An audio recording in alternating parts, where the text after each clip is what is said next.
So being a digitally aware and digitally cultured, it's more of a psychographic approach rather than a demographic, except for the Generation Z, meaning the 2000 onward, okay? In terms of, because there are people of my age, which are definitely in middle, which are into digital culture. And there was the guy from IBM, then he didn't look like a Generation Z to me. So, said that, it's really like, when I'm talking about being digital, it's very important. Now, what's happening in digitalism and in digital culture?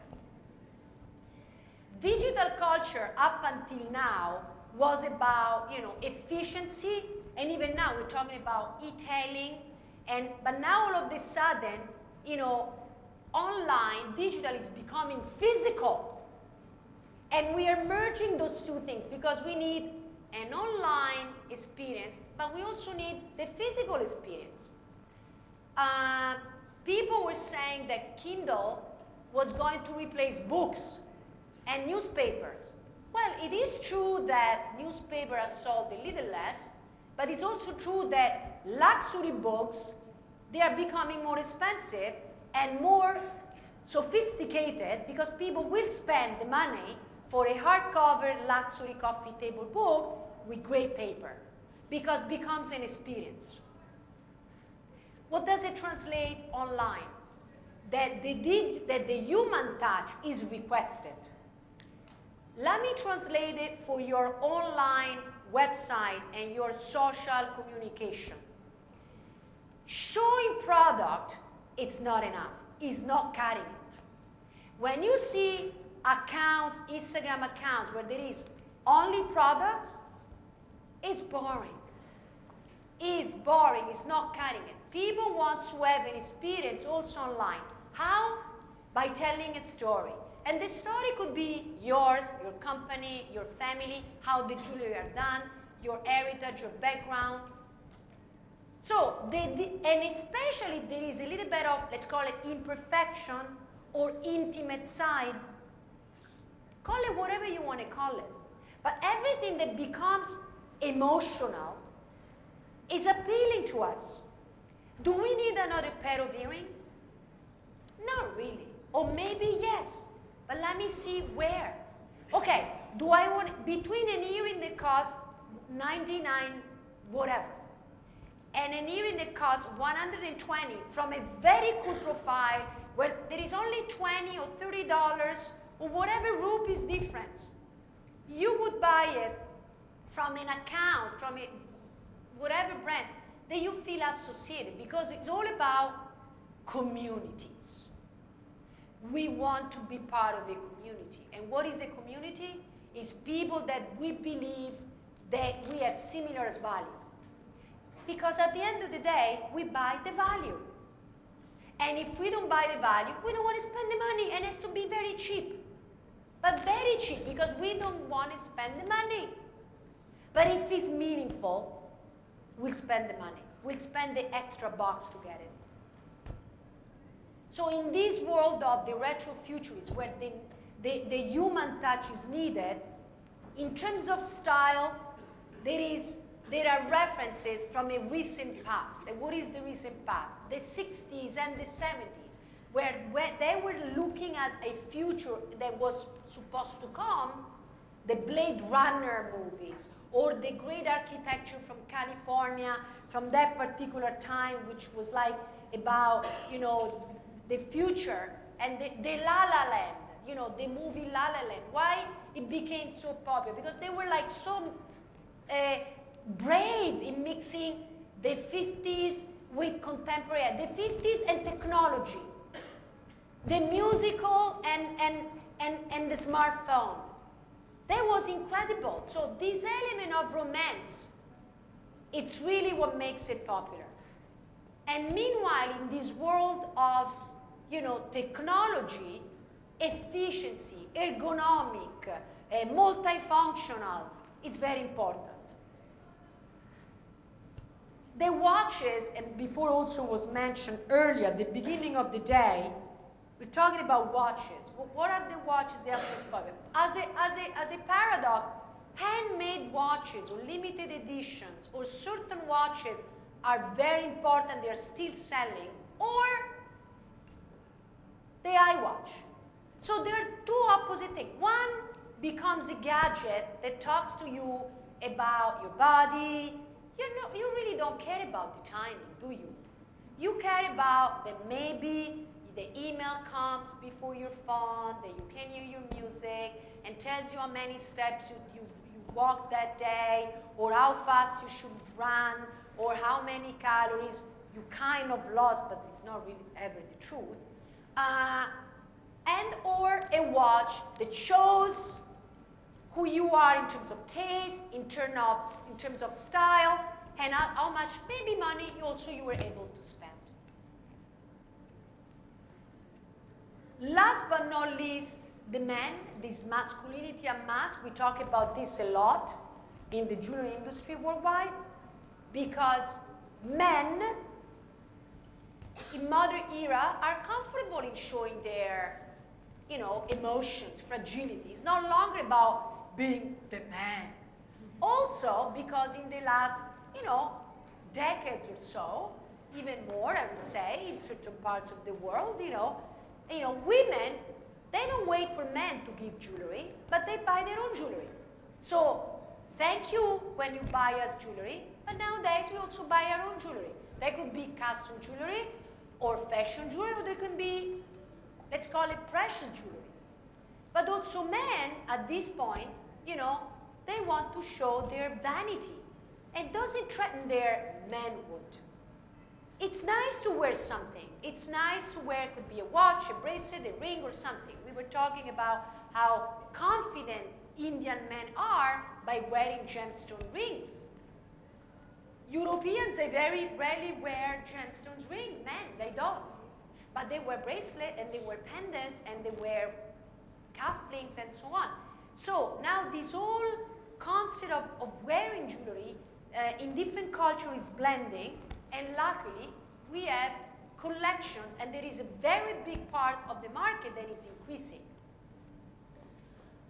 So in this world of, again, jewelry, and I don't want to just focus too much, because if you have questions, let's take it. If not, we'll do it tomorrow. But men not only are wearing jewelry, but they are also wearing, of course, mixed medium. And I've seen incredible jewelry done from Indian manufacturers in leather, sterling, diamonds, brown diamonds, rings, gemstones, and so on. Not only worn locally, but also exported worldwide. Now, even in this category of men jewelry, of course, there are trends.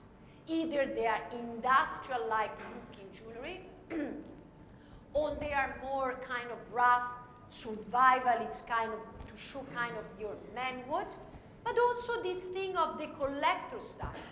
Could be rings, crest rings, could be symbols, could be skulls, could be anything that is heavily associated to manhood, but in a very charming and modern way. So, with this, I end my segment because I embrace, Q&A if you have any questions. I think that today, I'm in a way, even though I'm at the end of the section, I always feel like you're bored by now, and it's a long day for all of us. But in a way, I feel lucky because I kind of wrap up the day. So after hearing all these wonderful speakers, that they talked about local heritage, and they talked about culture, and they talked about online, and they talked about millennials. And then I introduced the middle concept, because it's like, let's not get stuck on what's in fashion. And Siddharth, which says looking, and he's like, she knows my name. And basically, I remember because I read it. And, when you said, there is chaos of information, and we don't want to be selling online, and it's very interesting because it's all about curating and editing. And curating and editing stands for, today we can decide who you want to be, and even though we are overflowed with product and information, that doesn't mean we have to be everywhere and do everything all the time. and follow that pace, and it's dictated because we can make a choice. And making a choice doesn't mean we are slowing down. Sometimes by standing still, you're becoming more powerful because the strength and the power of a clear mind is stronger than someone that is running all the time. You coming from a yoga culture, you should know that better than everybody else, especially from meditation. So meditating about our strategies and approach to business and selecting our move translates into clever strategy where less becomes more. I thank you, I end my session, and I hope to see you tomorrow.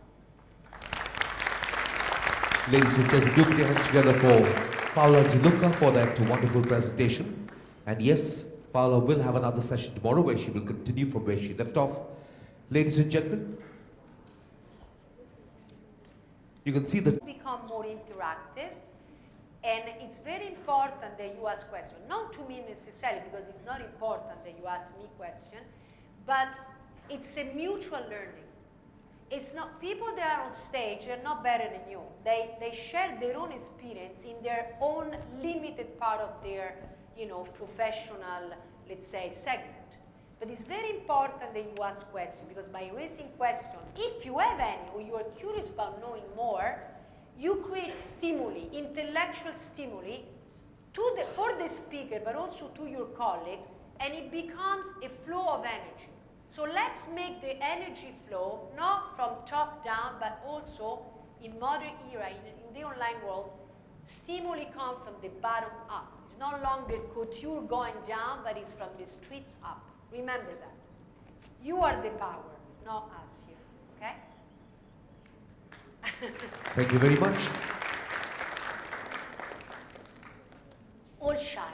That's good. I'm having cocktails now then. Damn it. Has someone got a question yes, there? questions. Yes, darling. Okay, can we have a mic? Shraddha here. I wanted to ask where there'll be a difference of trend mapping or a trend's life in the physical and the digital world. I don't think there is a difference. I think that, there are not online trends and, let's say, physical trends. If you had to spend an important amount of money, you are a little bit more cautious online rather than, because of obvious reasons. You want to see the product, you want to touch it, you want to also have the experience of going somewhere. But maybe you go online to view it and see it. This is what I often do. Sometimes I go online, there is one particular designer that has a certain pair of shoes or something that, and then you see it, but then if I have to spend a certain amount of money, I'd rather go in the store. Because it's true that you can return it, but it's spending the neck to return it, at least for me. I'm not patient. And so I would say that the online product they are moving, they are more affordable and easier, including even, let's say, maybe the silhouettes. So I'll give you an example. If you have to buy a ring, well, a ring already, there are sizes, even though they don't always, wear the same, like shoes. Sometimes you are 38 and then it's really at 37 and a half, or it's really 39 and a half. So there are things that are a little bit, or certain things, if you're buying a dress, if it's not that tight, you can buy it online. But if it's fitting exactly, if it's not exactly your size. So I would say that the trend online are more practical than everything else. But in terms of conceptual designs and values, and even communication are the same. Actually, I think that the online platform, it's like an echo. It's like of the, real life. Really, it's just a way of, it's an echo. Thank you. You're welcome. Anybody else? No? Okay. Ladies and gentlemen, do put your hands together for Paola Di Luca for that wonderful presentation. And remember, we look forward to getting your questions tomorrow. You could send them in advance. You could do it even while the sessions are on and the questions strike you. So thank you very much everyone for being here on day 1 of Design Inspirations. Come in and take your seats by 9:45 so that we can make an on-schedule start tomorrow. Good evening, God bless, safe driving, and have a great evening. Thank you.